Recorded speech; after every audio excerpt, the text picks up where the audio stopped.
Nikke aikoo pikaisesti tarkastaa kynnen pakettiauton ja hyppää suoraan sillalta alas. Vain hänen Paska. lakkinsa jää vapauteen. Tässä poikkileikkaus pakettiautosta. Nikke on Takahuoneessa! joka on rakennettu ryöstösaalista varten. Kattoluukkua ei voi avata alhaalta päin. Nikke keskittää kaikki sielun ja ruumiin voimansa, mutta vaikka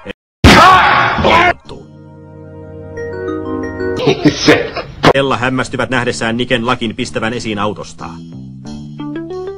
Klaus hykertelee. Hänen piti vaientaa Nikke, mutta tämä tekikin sen itse.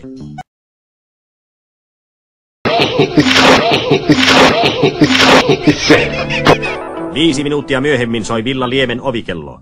Hovimestari painaa nappia, joka avaa portin ja ilmoittaa. Klaus ja Liemi kiehahtaa yli, mutta ilahtuu sitten nähdessään, miten nopeasti tehtävä tuli suoritetuksi. Hetkeä myöhemmin Klaus ja Stella ovat jälleen matkalla ravintolaan. Gottfried odottaa tyhjässä ravintolassa Knattertonin paluuta ja on kovasti huolissaan. Hän on luvannut Nikelle, ettei hän päästä ketään sisään. Vihdoinkin Knatterton, Gottfried ilahtuu, mutta se onkin optinen harha. Säästämme herkät katselijat väkivaltaiselta kohtaukselta,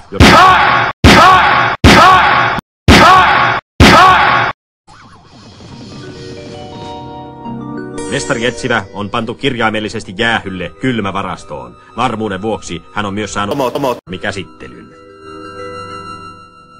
Talon isäntä kokee mieluisan yllätyksen. Gottfried toimitetaan hänelle rahti vapaasti. Pakkaus sisältyy hintaan. Liemi komentaa, viekää hänet Bettiinan makuuhuoneeseen, sieltä häntä ei osata etsiä.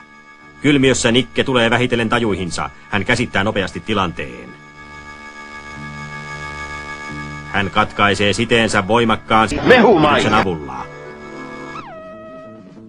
Mutta hän menettää otteen vallan kahvasta, kuten usein poliitikoillekin käy.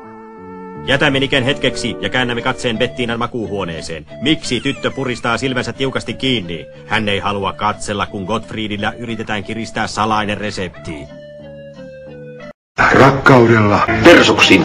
Gottfried huutaa. Persuksin. Mutta mitäs Stella juuri heitti hänen suuhunsa alkuperäisen liemen kuumukiisseliä. Pahempaa kidutusta ei Gottfriedin koulitulle kielelle voi keksiä. Ulos täältä, Bettiina kirkuu. Hänkin haluaa toki reseptin, mutta humaanein keinoin. Palaamme taas Nikkeen, jonka selkäpiissä kulkevat yhä kylmemmät väreet, kun hän lukee sangon tekstin. Nauru on pelkkää kemiaa. Niken kemiassa on nyt jotain vialla. Tämä kolmikko on jo odottanut 10 minuuttia Bettiinan oven takana. Lopulta Liemi ei enää kestä. Miten Bettiina sai mestarikokilta persuksin? Se jääköön hänen salaisuudekseen. Kylmiössä Nikke taistelee pakastekinkkuaseenaan teräsovea vastaan. Hämmästynyt vartija avaa oven ja päästää niin sanotusti pois pussista. Hetkistä myöhemmin Nikke saapuu Villa Liemen ovelle. Hän hämmästyy, eikä syyttä. Rikolliset ja uhrit istuvat iloisesti yhdessä, maljoja kallistellen. Aluksi Nikke on hieman nyreä, mutta sitten hänkin iloitsee monin kerroin onnellisesta lopusta. Siitä seuraavassa lyhyt yhteenveto. Gottfried ja Bettiina menivät onnellisiksi. Stellasta tuli Liemen uskottu ja hummerikeittosalaisuuden vartija. Klaus kynsi ei enää varastaa. Hän on nyt Liemen mainospäällikkö ja keksii loistavia mainoslauseita, kuten esimerkiksi ja hyvää tulloa. Sonne. Mitä? Mitä?